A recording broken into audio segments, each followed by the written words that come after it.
What's going on, everyone? Now, Stephen A. Smith didn't hold back when he broke down the Brooklyn Nets situation, and he made it very clear that there's a lot happening behind the scenes that most people aren't paying attention to. Two names he highlighted were Dron Sharpe and Ziaire Williams, guys the Nets reportedly re-signed, but as of right now, those contracts haven't officially been signed. According to Stephen A., Brooklyn is deliberately holding off because they want to maintain flexibility. They want to be a destination for taking on contracts, moving pieces, and basically building toward the future while bottoming out. That's the strategy. That's the mindset of a team embracing the tank, clearing space, and accumulating assets. Now, Stephen A. broke down these two players in detail. Ziaire Williams is athletic, versatile, a two-way wing who just came off a solid season. Nothing eye-popping, nothing that demands a huge long-term commitment, but the potential is there. Dron Sharpe, the man is a physical force, a backup big who rebounds, blocks shots, and brings a level of toughness that can impact game. Not a true seven-footer, but a bull in the china shop type of guy who can bang with the big boys. And here's the kicker. Both of these guys are 24 years old, just entering their prime. Williams turns 24 in September, Sharpe shortly after. Young, talented, and ready to contribute. Stephen A. made the point that while these players are supposed to stick around Brooklyn, the reality of the NBA is that anything can change in an instant. Trades, moves, and strategic signings happen all the time. And if you're the Lakers, you can't just swoop in and sign them outright because you don't have roster spot. But that doesn't mean you can't work the system. You can structure trades, work deals, wait for January, and then pounce when opportunities arise. Stephen A. emphasized that the Lakers, if smart, should absolutely keep an eye on these guys. Because when you look at the Nets roster, it's overflowing with young talent. Cam Thomas, Nick Claxton, Michael Porter Jr., Drake Powell, and a whole lot more. Brooklyn has too many bodies, too many second-round picks, and too many young pieces to manage efficiently. That creates opening. And here's where Stephen A. got really fired up. Ziaire Williams and Dron Sharpe could be perfect fits for the Lakers. Why? Because the Lakers want a young core, a foundation for now and the future. Ziaire could slot in at the 2 or 3, start if needed, contribute immediately. Sharpe provides a physical, versatile presence in the front court, a reliable backup who can step in if DeAndre Ayton needs a night off. You're talking about two players who can help immediately and grow with the team over time. That's the type of move a smart organization makes, Stephen A. argued, and he made it clear that if the Lakers want to stay competitive, they need to be proactive. But Stephen A. didn't stop there. He painted the bigger picture. This isn't just about adding pieces. It's about strategy, timing, and capitalizing on opportunity. The Nets are in a unique spot. They have a ton of young talent, but that also means they can be flexible if the right deal comes along. The Lakers could create that deal, a salary dump, clearing a roster spot, and then acquiring one or both of these guys. According to Stephen A., this is exactly the kind of situation that tests front offices, measures ambition, and separates teams who plan for immediate improvement versus long-term stagnation. In Stephen A.'s words, don't sleep on Ziaire Williams or Dron Sharpe. These aren't just fringe players. They are high upside, young, versatile, and can make an impact on a contending team. And if the Lakers play this right, they could land two guys who contribute now and help shape the future. That's what you call smart basketball. That's what you call strategy. And that, ladies and gentlemen, is why Stephen A. says everyone should keep a very close eye on Brooklyn and the Lakers over the next few months. Stephen A. Smith didn't hold back when breaking down the Lakers' potential acquisitions from the Brooklyn Nets, and he made it very clear that even if the Lakers landed just one of these two young guys, it would be a meaningful addition to their roster. Starting with Ziaire Williams, Stephen A. highlighted his size, athleticism, and defensive versatility. At 6'8", with a long, rangy frame, Williams has the ability to guard multiple positions, run the floor, and contribute on both ends of the court. Stephen A. stressed that he's still very young. and has plenty of room to grow. This is a player who hasn't yet reached his full potential, but the upside is undeniable. Looking at the numbers, Stephen A. noted that last season Williams played 65 games, starting 45 of them, the most starts in his career so far. He averaged 24.5 minutes per game, 8.3 field goal attempts, and nearly 5 three-point attempts, hitting 34.1% from deep. Stephen A. was quick to point out that while that three-point percentage isn't elite, it's a sign of progress and development. More importantly, Williams contributes where it matters most: athleticism, defense, versatility, and the ability to stretch the floor just enough to keep opponents honest. Add in his per 36-minute numbers: roughly 15 points, 7 rebounds, 2 assists, 1.5 steals, and a block. And Stephen A. argued that he could easily make an immediate impact in a more defined role for the Lakers. But Stephen A. didn't stop there. He dove into the broader strategic picture, explaining that the Nets' hesitation to sign these players outright actually works in the Lakers' favor. According to him, Brooklyn clearly values roster flexibility and might be willing to move Williams and Drawn Sharp if the right deal presents itself. This is where the Lakers' front office could step in with creative solutions: trades, salary adjustments, or sign-and-trade scenarios that clear roster spots while bringing in young, versatile talent. Stephen A. painted a scenario where players like Maxi Kleber, Dalton Connect, or even Cam Thomas could be part of a larger deal that benefits both teams. He stressed that such moves wouldn't just fill the Lakers' roster spots, they'd strengthen the team for now and for the future, while maintaining financial flexibility for further maneuvers. Then there's Drawn Sharp, a 23-year-old who turns 24 in November. Stephen A. described him as a physical, versatile center, the kind of player who can provide quality backup minutes, protect the rim, rebound, and contribute off the bench. Sharp may not be ready to start immediately, but in the role Stephen A. envisions, he becomes an ideal piece for a Lakers squad aiming to build a young, athletic core. Together, Williams and Sharp could give Los Angeles both immediate utility and long-term potential, fitting seamlessly into Mike Brown's rotation and providing depth at multiple positions. Stephen A. emphasized that these aren't just depth moves. They're strategic acquisitions that could set up the Lakers for sustainable success. Williams brings defensive versatility, athleticism, and the ability to knock down shots. Sharp brings size, physicality, and insurance in the front court. And according to Stephen A., if the Lakers are creative with trades, sign-and-trade options, or roster adjustments, they could realistically bring in both players, strengthening their team without compromising financial flexibility. Bottom line, Stephen A. made it clear, landing either one of these players would be a win, but landing both could be a game-changer for the Lakers. He sees this as an opportunity for Los Angeles to secure young talent with upside, complementing their existing core and providing flexibility to make additional moves in the future. Stephen A. Smith made it very clear that Drawn Sharp is exactly the kind of player the Lakers could use to solidify their interior presence. According to Stephen A., Sharp may not be a true 7-footer. He's listed around 6'10", but closer to 6'9". Yet he brings tremendous physicality at 265 pounds. He's not shy about contact, and he's willing to mix it up with the big boys, grabbing rebounds, blocking shots, and giving the team toughness in the paint. Stephen A. emphasized that the Lakers need exactly this kind of player, someone who can provide energy, defense, and consistency in the interior, especially when the starters need rest or when the team faces bigger physical opponents.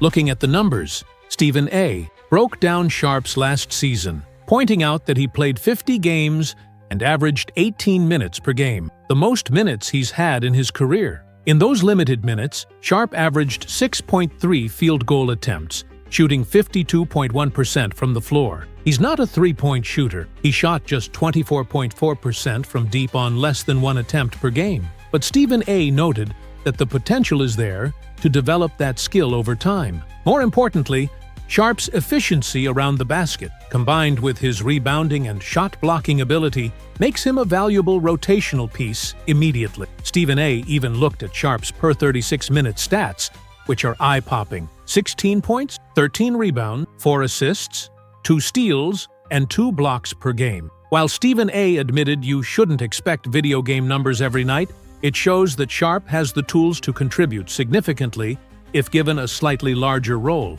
Pair him with Zaire Williams. And Stephen A. argued that the Lakers would have 2 young, versatile players who can address 2 major needs simultaneously: perimeter athleticism and interior toughness. Stephen A. also discussed the Lakers' options from a strategic perspective. Even if Brooklyn were to sign Sharp or Williams, there are ways to work around it, with trade deadline maneuvers, sign and trade deals, or creative roster adjustment. The key, according to Stephen A., is flexibility. The Lakers could potentially move contracts or clear roster spots to bring in these young talents without sacrificing financial flexibility. He even suggested including other Brooklyn pieces like Highsmith to create a win-win scenario that benefits both teams. Ultimately, Stephen A. painted a picture of Sharp and Williams as high-upside, impact-oriented players who could make an immediate difference for Los Angeles, while also fitting into the team's long-term vision.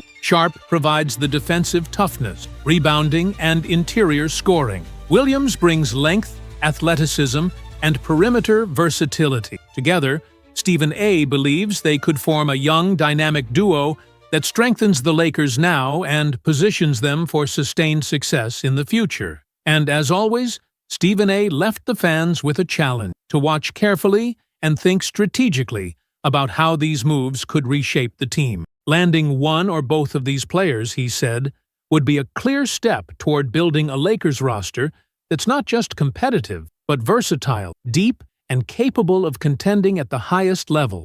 What's up, everyone? Welcome back to Sports Center. Tonight we're talking about one name that Stephen A. Smith made very clear on the show earlier today, DeAndre Ayton. According to Stephen A., as the Lakers head into training camp, Ayton has the potential to be the single biggest impact player for Los Angeles this upcoming season. Now, of course, the conversation always includes LeBron James and Anthony Davis. But when we talk about new additions, Stephen A.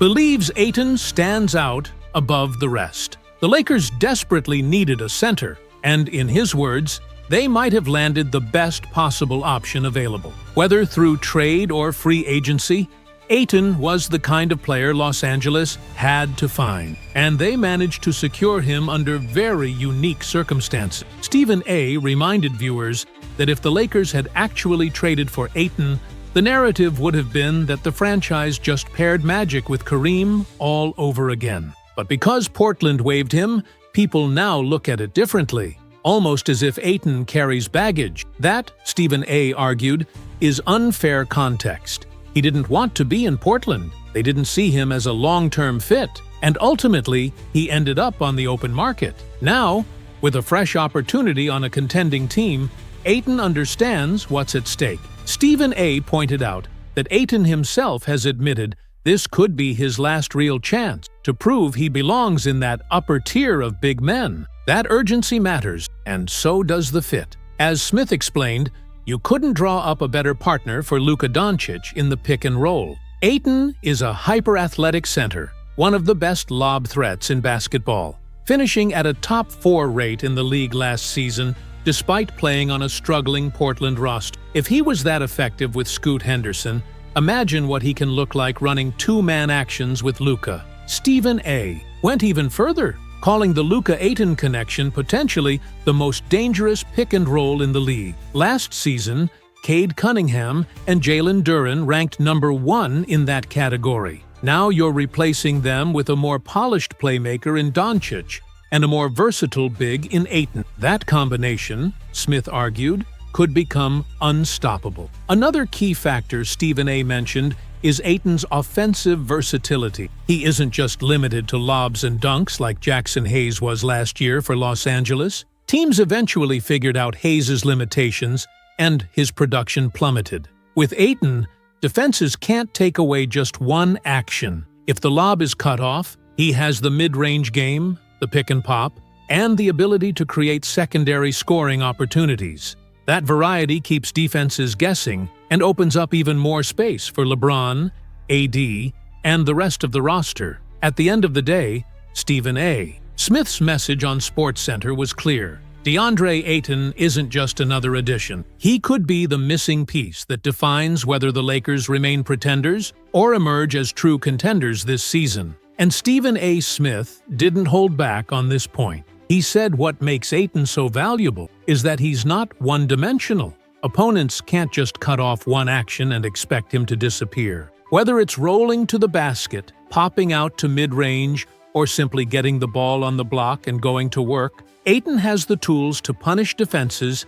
in multiple ways. As Stephen A. put it, this isn't Jackson Hayes. This is a big who can score over either shoulder, square up, and get his own shot. That, he argued, makes it so much harder to shut down his connection with Luka Doncic. Smith even went as far as to say that unless you're talking about a Nikola Jokic-type player, Ayton has the skill set to be the Lakers' long-term answer at center. He envisions Luka and Ayton forming one of the league's next great guard-big man duos, the kind of pairing that can anchor a contender for years. And while some critics may roll their eyes at Ayton's name, Stephen A. reminded viewers that he doesn't need to be a 30-10 superstar. What matters is whether he evolves into that consistent third option, or even second option at times, behind LeBron and Luka. The reality, according to Stephen A., is that Doncic has always thrived with a reliable lob threat. But Ayton can be much more than that.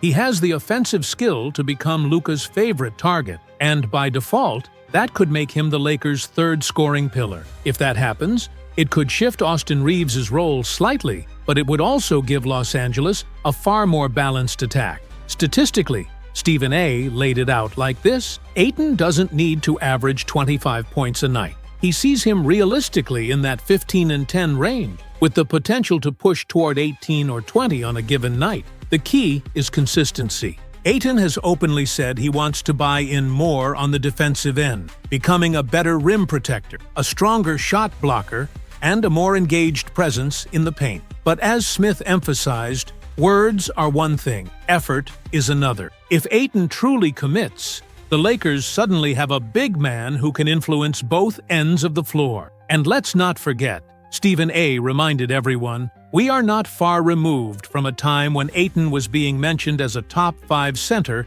in the NBA. This is the same player who helped Phoenix reach the finals, the same player who gave Anthony Davis serious problems in that playoff run.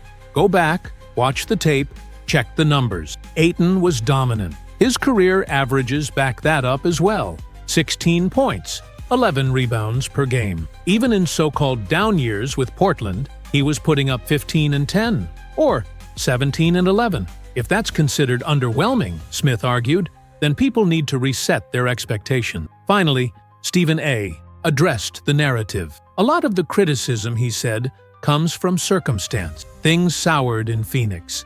The relationship with Monty Williams deteriorated, and by the end, Ayton was painted as the scapegoat. Then, in Portland, the fit was never right. He didn't want to be there, they didn't view him as a long-term piece, and it showed. But now, on a Lakers roster built to contend, the slate is clean. For Stephen A., that means the excuses are gone, and Ayton has a golden opportunity to remind everyone just how good he really is. And Stephen A. Smith brought it all home with this: context matters. He pointed out how quickly narratives can flip in the NBA. Ayton was once seen as a franchise cornerstone in Phoenix, putting up 18-10 during a finals run. But a sour relationship and organizational dysfunction turned him into a scapegoat. Then Portland never truly invested in him. It was a stopgap situation, not a long-term plan. Now in Los Angeles, Stephen A. argued, Ayton has the rare chance to rewrite the story.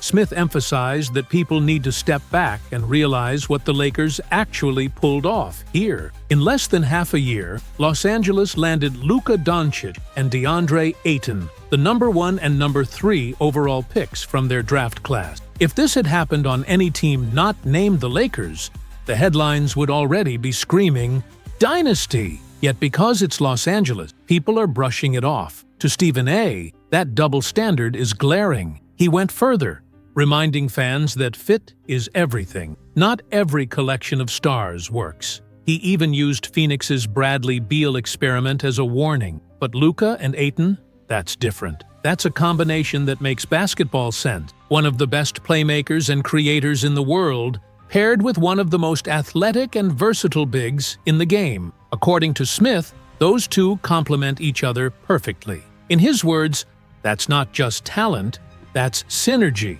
Stephen A. also issued a warning to the rest of the league. Don't underestimate what's coming. He predicted that within the first 20 games of the season, the conversation is going to flip. Right now, skeptics dismiss Ayton as trash or call the Lakers flawed. But once Luka and Ayton find their rhythm, Smith believes the national conversation will shift to, "This isn't fair. How much help does LeBron need?" He even said that accusations of the league being rigged for the Lakers will resurface once people see just how good this duo can be. What makes this even more dangerous, in Smith's view, is Ayton's motivation. This isn't just about stat, it's about redemption. Ayton knows he has to rebrand himself, reestablish his reputation, and prove he's worth another major contract. Add in the fact that Luka is the exact type of playmaker who can maximize Ayton's skill set, and suddenly, the stage is set for the best version of DeAndre Ayton we've ever seen. Smith didn't stop there.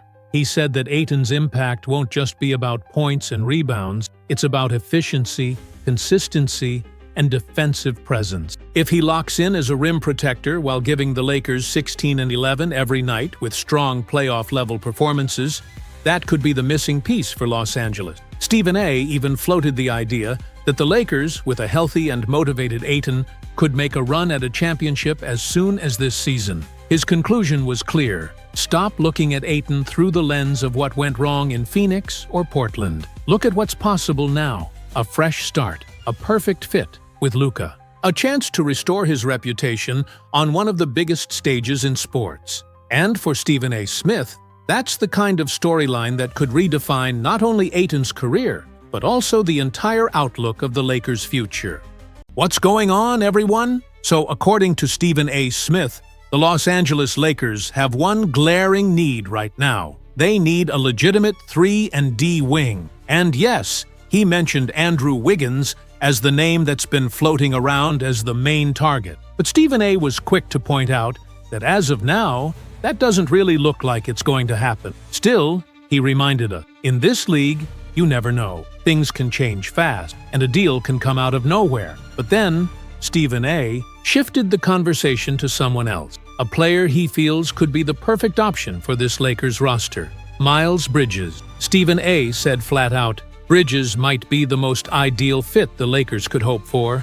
Why? Because he checks every single box. He's big, physical, versatile, athletic, and he can defend 1 through 5. Not many guys in the league can say that.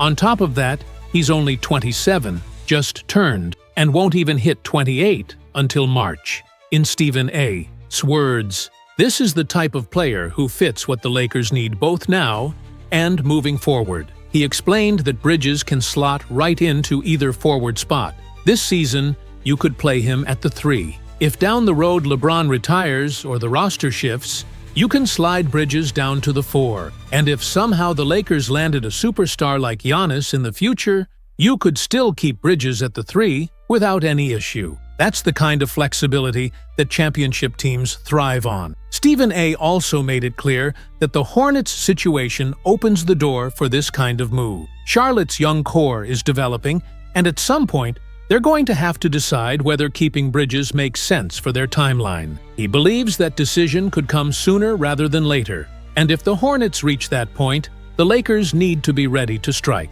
Now, some reports out there have linked the Lakers to other names, like Josh Green. Stephen A. didn't dismiss that, but he was clear. If it's between Bridges and anyone else, Bridges is the guy. He gives you everything Wiggins gives you, plus more. He can create his own shot, create for others, rebound, score in bunches, and still be a defensive anchor. And here's the kicker. His contract is cheaper. He's making just $7 million this year and $22. $8 million next year, which is almost $8 million less than Wiggins will cost. For a team like the Lakers, that financial flexibility matters. Stephen A. tied it all together by pointing out how Bridges also lines up perfectly with the Lakers' long-term plan. The front office wants to maintain cap space flexibility for 2027, and Bridges' deal fits right into that window. He's not a long-term financial burden, but he's an immediate impact player. That combination is rare. So while fans may still dream about other names, Stephen A. made it crystal clear.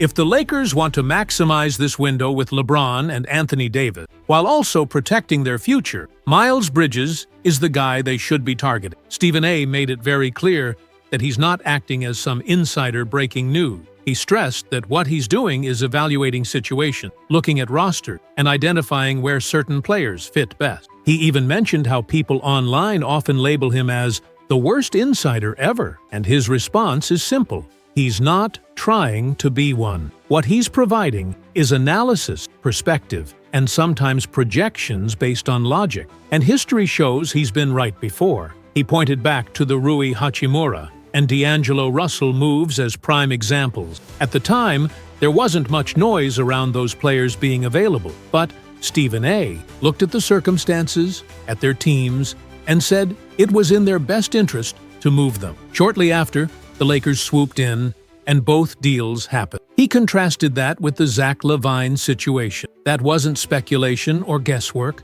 Everyone knew he was available. Everyone knew the Lakers had some level of interest. But the Miles Bridges scenario, in Stephen A.'s view, is much more like Rui and D'Lo. There isn't any real buzz right now about Charlotte actively shopping him, but when you analyze the Hornets roster, the direction of their rebuild, and the amount of wings they've got piled up, it becomes logical that Bridges could be a piece they eventually move. That's why Stephen A. said, if the Lakers are truly considering selling the farm for someone like Andrew Wiggins, they'd be better off aiming for Miles Bridges. In his eyes, Bridges is simply the better fit. Smith broke it down further. At 6'7", 6'8", Bridges can play either forward spot, offering versatility the Lakers desperately need. He's younger, he's cheaper, and he brings virtually the same skill set, if not more upside, than Wiggins. And then there's the financial element. Stephen A. reminded everyone that Bridges makes just over $20 million next season, while Wiggins is far more expensive, and the Lakers are carefully managing their books with 2027 cap space in mind. Bridges, in other words, fits perfectly into both the short-term and long-term strategy. Now, he didn't paint it as something that would happen tomorrow. Stephen A. was clear that if a trade for Bridges ever goes down, it's much more likely around the trade deadline rather than this offseason. Charlotte, in his opinion, will want to evaluate its roster first, figure out which young players rise, who deserves more minutes, and what direction they want to commit to. That patience makes sense. But if the Hornets reach the point where they're open to moving Bridges, Stephen A. believes the Lakers have the contracts and flexibility to make it happen. And he didn't stop there. Smith went even further, saying that the Lakers should not just have tunnel vision on one player, but instead keep their eyes wide open on the full range of opportunity. He entertained the idea of Los Angeles potentially targeting multiple pieces from Charlotte's roster, not just Miles Bridges. Trey Mann and Josh Green were two names he specifically highlighted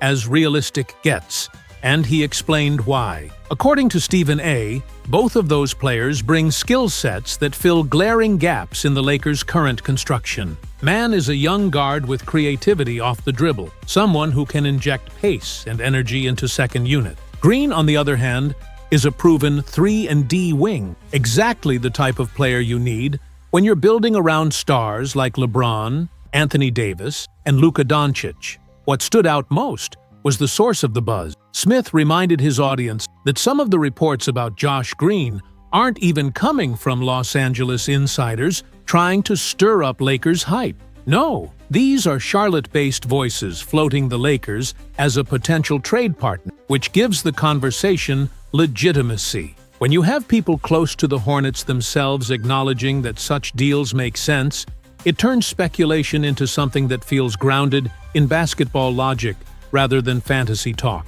Stephen A. underscored the practicality of the idea. He said, "This isn't about star chasing or dreaming big for the sake of headline. It's about roster balance, financial flexibility, and maximizing the window that LeBron and AD still provide. Adding Bridges, Mann, or Green, or even some combination of them, would immediately give Darvin Ham new tools to deploy in high-pressure playoff situations. Depth, versatility, and reliable role players are often what separate teams that flame out early from teams that contend for championships." At the end of the day, his position was clear. Miles Bridges might not be the obvious headline name plastered across every rumor mill right now, but when you connect the dots, he could be exactly the kind of player who changes the trajectory of the Lakers' season. And as Stephen A. reminded viewers, sometimes it's not the blockbuster trades everyone talks about nonstop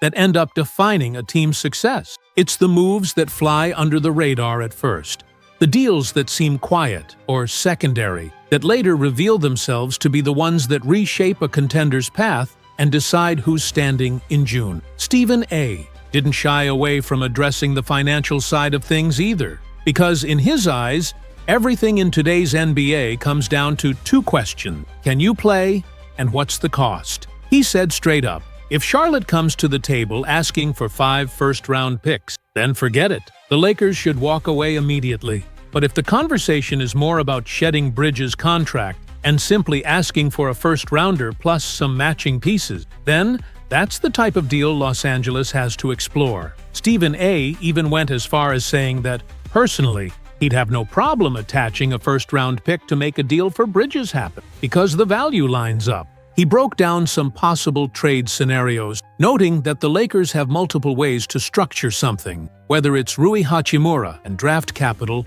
or a package that involves Gabe Vincent, Max Christie, or even expanding to a 3-team trade, where Charlotte gets a big man back in return. According to Stephen A., the beauty of the Lakers' current roster is flexibility. They have movable salaries, they have options, and that makes a pursuit of Bridges realistic if the Hornets reach that decision point. Then came the numbers. Stephen A. dove into the stat line to show exactly why he believes Bridges is worth that kind of gamble. Last season, Bridges started all 64 games he played, logging over 31 minutes per night. He averaged more than 20 points per game, along with nearly 8 rebounds, 4 assists, plus solid defensive contributions with steals and blocks. The three-point shooting percentage, at just over 31%, wasn't pretty. But Stephen A. emphasized context. He reminded viewers that in Charlotte, Bridges has often been forced to carry an offensive load, far beyond what his natural role should be. Injuries to teammates like LaMelo Ball and Brandon Miller left Bridges as the primary scorer, taking difficult, contested shots, and still managing to keep his production steady. And that's where Stephen A. brought it back to the Lakers. He argued that if Bridges were placed in Los Angeles, surrounded by LeBron James, Anthony Davis, and Luka Doncic, the quality of his looks would completely change. Instead of step-back threes with defenders draped over him, he'd get spot-up catch-and-shoot opportunities, open driving lanes, and chances to attack closeouts. In that environment, Stephen A. believes Bridges could rediscover the efficiency he showed in past seasons, including years where he shot close to 40% from deep. Beyond scoring, Stephen A. highlighted Bridges' rebounding as a massive plus. Averaging over 7 rebounds per game from the wing is no small thing. And for a Lakers team that often leans heavily on Davis to clean the glass, having another consistent rebounder on the perimeter would be invaluable. Add in his versatility on defense, the ability to guard multiple positions, and Stephen A. described Bridges as the definition of a modern-day forward built for playoff basketball. In the end, Stephen A. circled back to the central question: availability. He admitted that there's no concrete word right now that Charlotte is actively shopping Bridges, but he made it clear that situations like these develop quietly before they break open. And the Lakers need to be prepared if the window opens. To him, Miles Bridges is exactly the kind of acquisition that doesn't just add depth, it raises a team's ceiling. So while fans may debate whether Los Angeles should chase Andrew Wiggins, Zach LaVine, or other rumored names, Stephen A. said the smart money might actually be on Bridges, because if he hits the market at the right price, he could be the difference maker that takes the Lakers from being competitive to being a legitimate threat to win the West.